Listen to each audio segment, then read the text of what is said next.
बहुत समय पहले की बात है। कासगंज नामक एक सुंदर सा गांव हुआ करता था। उस गांव में एक लकड़हारा रहता था जिसका नाम रामू था। रामू बहुत ही ईमानदार और मेहनती था। वह हमेशा अपने काम से खुश रहता था। उसके पास ज्यादा पैसे नहीं थे, लेकिन वह अपनी जिंदगी से संतुष्ट था। रामू के परिवार में उसकी पत्नी और उसके 2 बच्चे थे। रामू सेठ लालचंद के यहाँ लकड़ी काटने का काम करता था और लकड़ी काटने के बदले में सेठ लालचंद रामू को पैसे देता था, जिससे रामू और उसके परिवार का जीवन व्यापन होता था। सुमन, मैं काम पर जा रहा हूँ। आज बहुत देर हो गया है, तो तुम बच्चों को स्कूल छोड़ आना। जी, स्कूल तो मैं छोड़ आऊंगी, लेकिन मोनू और चिंकी पिछले 2 दिन से कह रहे हैं कि उनके स्कूल की टीचर स्कूल की फीस मंगा रही है। हाँ, तो जाकर दे आओ ना स्कूल की फीस। अजी कहाँ से दूं? आप जो पगार लाते हैं उसमें मुश्किल से तो घर चल पाता है। अब उतनी सी तनख्वाह में मैं बच्चों की फीस का इंतजाम कैसे करूं? अजी मैं एक बात आपको साफ साफ कह देती हूँ, आप सेठ लालचंद जी से पगार बढ़ाने की बात कहिए। दिन पर दिन खर्च बढ़ता जा रहा है। बाजार में अगर सब्जी लेने निकलो तो सब्जियों के दाम आसमान छू रहे हैं, और बच्चों की पढ़ाई का खर्चा, घर का खर्चा अब इतनी कम तनख्वाह में कैसे गुजारा होगा? ठीक है, मैं आज ही सेठ जी से थोड़ा पगार बढ़ाने की बात करता हूँ। इतना कहकर रामू काम पर चला जाता है।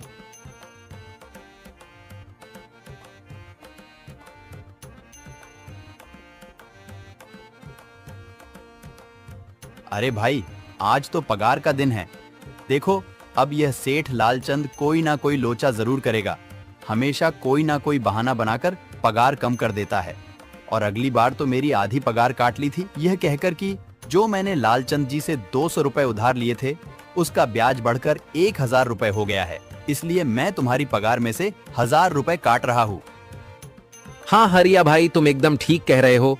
ये सेठ लालचंद ना एक नंबर का चालाक और लालची इंसान है। एक तो दुगुना काम ले लेता है और बदले में पैसे भी पूरे नहीं देता। हाँ भाई, मेरे भी अगली बार सेठ लालचंद ने पगार काट लिए थे। मैंने बस 2 छुट्टी ली थी जब मेरी बिटिया बहुत बीमार थी, और इस लालचंद ने इस बात का फायदा उठाकर मेरी पूरी आधी पगार काट ली। हे भगवान, बस सेठ जी, इस बार मेरी पूरी पगार दे दें। बच्चों के स्कूल की फीस भी भरनी है। ऐसे सभी लकड़हारे अपने काम पर लग जाते हैं। काम करने के बाद सेठ लालचंद के पास जाते हैं। सेठ जी, महीना पूरा हो गया है, हमें हमारी तनख्वाह दे दीजिए। देखो भाइयों, अभी मेरे पास तुम्हें देने के लिए पैसे नहीं है।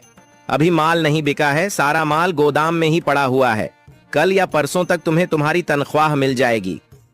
पर सेठ जी, अभी हमारे पास बिल्कुल पैसे नहीं बचे हैं। घर का भी सामान लाना है, बच्चों की फीस भरनी है। अरे मैंने कहा तो सही, 1-2 दिन और रुक जाओ, कल या परसों तक पैसे मिल जाएंगे। अभी मेरे पास पैसे नहीं है। सभी लकड़हारे निराश मन से अपने अपने घर आ जाते हैं। अजी क्या हुआ? इस बार कितना पगार मिला है? सुमन, अभी कोई पगार नहीं मिला। सेठ जी ने कहा है कि 1-2 दिन में पगार मिल जाएगा। पगार नहीं मिला? आपको तो पता है ना, बच्चों की फीस भरनी है।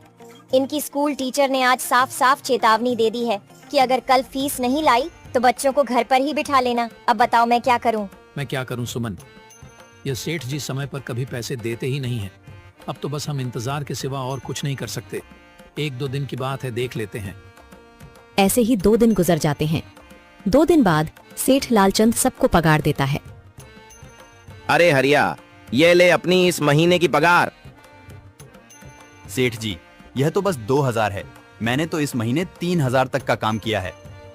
हाँ, काम तो किया है, लेकिन तूने 1-1 घंटे आराम भी तो किया है। ये पैसे उसी आराम के कांटे हैं।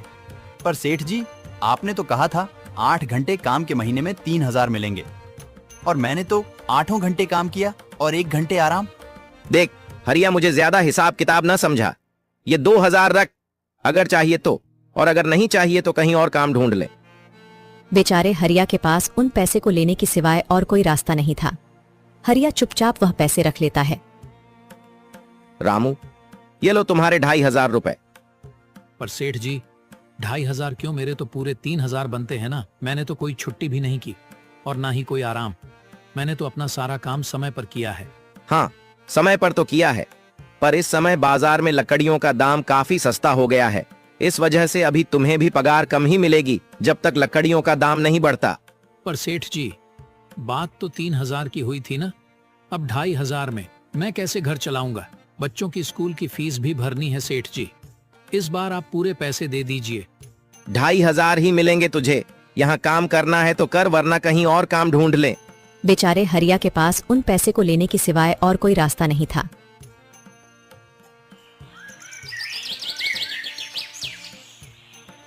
अरे भाई, यह सेठ लालचंद एक नंबर का बेईमान इंसान है।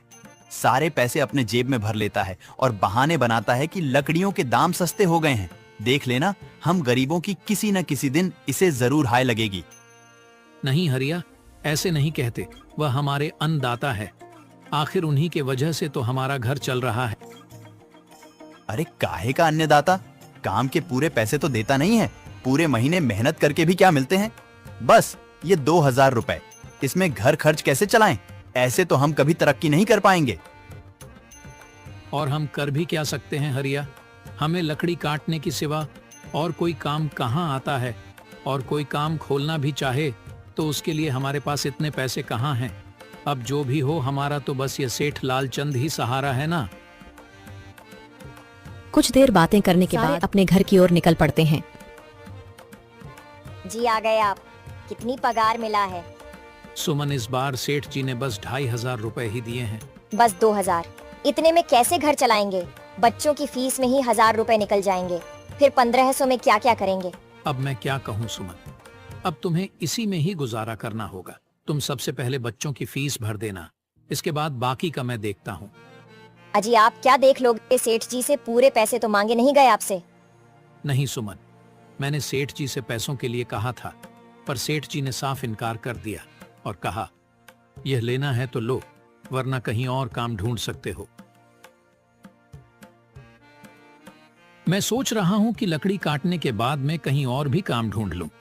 सेठ जी के यहां से काम करने के बाद मैं दूसरी जगह पर काम किया करूंगा, इससे कुछ ज्यादा आमदनी हो जाएगी। आज ही मैं सेठ जी के यहां पर काम करने के बाद और भी जगह काम ढूंढने जाऊंगा। इतना कहकर रामू काम पर निकल जाता है और जैसा कि रामू ने कहा था, वह लालचंद के यहाँ काम करने के बाद काम की तलाश में निकल जाता है। रामू पूरे गांव में काम ढूंढता है, दुकानों दुकानों पर जाकर लोगों से काम मांगता है, मगर हर जगह रामू को केवल निराशा ही हाथ लगती है। अंत में थक हार कर रामू वापस जाने लगता है। तभी वह देखता है कि अचानक बहुत सारे भैंसों का झुंड उसकी तरफ दौड़े आ रहा है। यह देखकर रामू बहुत डर जाता है। वह इधर उधर देखता है तो उसे एक गुफा दिखती है और वह गुफा में जाकर छुप जाता है। जब भैंसों का झुंड वहां से निकल जाता है तब रामू की जान में जान आती है। हे भगवान, आज तो बाल बाल बच गया मैं, वरना आज तो मैं इन भैंसों के पैरों तलों तो कुचला ही जाता। पर यह मैं कहां आ गया? रामू यह सब सोच ही रहा था कि तभी उसकी नजर गुफा में रखी एक टोकरी पर जाती है। रामू उस टोकरी के पास जाता है। ये कैसी गुफा है? ये कैसी टोकरी यहाँ पड़ी है? इसे मैं घर ले जाता हूँ, सामान रखने के काम आ जाएगी। रामू जैसे ही उस टोकरी को हाथ लगाता है, गुफा में से एक आवाज आती है, रुक जाओ, इसे छूने की कोशिश मत करो। यह आवाज सुनकर रामू एकदम पीछे हट जाता है। तभी गुफा में एक जिन्न प्रकट हो जाता है और वह रामू से कहता है, कौन हो तुम और मेरी गुफा में क्या कर रहे हो? मुझे माफ करना, आप जो भी हो। कुछ भैंसों का झुंड मेरे पीछे पड़ गया था और उनसे बचने के लिए मैं इस गुफा में आकर छिप गया और फिर मेरी नजर इस टोकरी पर गई। माफ कीजिए, मुझे लगा यहाँ कोई नहीं है तो यह टोकरी किसी की नहीं होगी, इसलिए मैंने इसे छुआ। रामू, तुम्हें डरने की जरूरत नहीं है। मैं तुम्हारे बारे में सब जानता हूं। मेरी नजर एक बार भी जिस पर पड़ जाती है, मैं उसका इतिहास अपनी खुली आंखों से देख सकता हूं। पर आप है कौन और आप इतने विचित्र क्यों दिखाई पड़ रहे हैं? आप अपना परिचय दीजिए। कौन है आप? मैं एक जिन हूं और मैं कई सालों से इस गुफा की रक्षा कर रहा हूं। यह गुफा मेरे पूर्वजों की है। इस गुफा में केवल वही इंसान घुस सकता है जिसका मन बिल्कुल पवित्र हो। अगर तुम अपवित्र होते तो तुम इस गुफा में कभी नहीं घुस पाते। तुम एक सच्चे इंसान हो, इसलिए तुम इस गुफा में घुस पाए और इस टोकरी को छू पाए। अब तुमने इस टोकरी को छुआ है तो यह टोकरी तुम्हारी हुई। नहीं, मुझे ये टोकरी नहीं चाहिए, मैं तो बस देख रहा था। डरो मत रामू, तुम ये टोकरी ले जाओ। ये कोई साधारण टोकरी नहीं है, बल्कि यह जादुई टोकरी है। जादुई टोकरी? क्या यह वही जादुई टोकरी है जिसके बारे में हमारी दादी कहानी सुनाई करती थी कि किसी गांव में एक जादुई टोकरी हुआ करती थी और वह सबकी इच्छाएं पूरी करती थी? हाँ रामू, ये वही जादुई टोकरी है। अब तुम इस टोकरी के मालिक हो। तुम इसके इस्तेमाल से अपनी स्थिति सुधार सकते हो, पर याद रखना, तुम जो भी वस्तु इस टोकरी में एक बार डालोगे, वह चीज ही तुम्हें बार बार इस टोकरी में डालनी होगी। इसके अलावा तुम और दूसरी कोई चीज इस टोकरी में नहीं डाल सकते। अगर तुमने ऐसा किया तो इसका परिणाम तुम्हें ही भुगतना होगा। मेरी इस बात को हमेशा ध्यान में रखना और सोच समझकर बिना लालच किए इस टोकरी में वह ही सामान रखना जिसकी तुम्हें जरूरत हो। रामू टोकरी को लेकर घर आ जाता है। सुमन, ये देखो, ये मैं क्या लेकर आया हूँ। क्या लाए हो आप? बस ये एक टोकरी।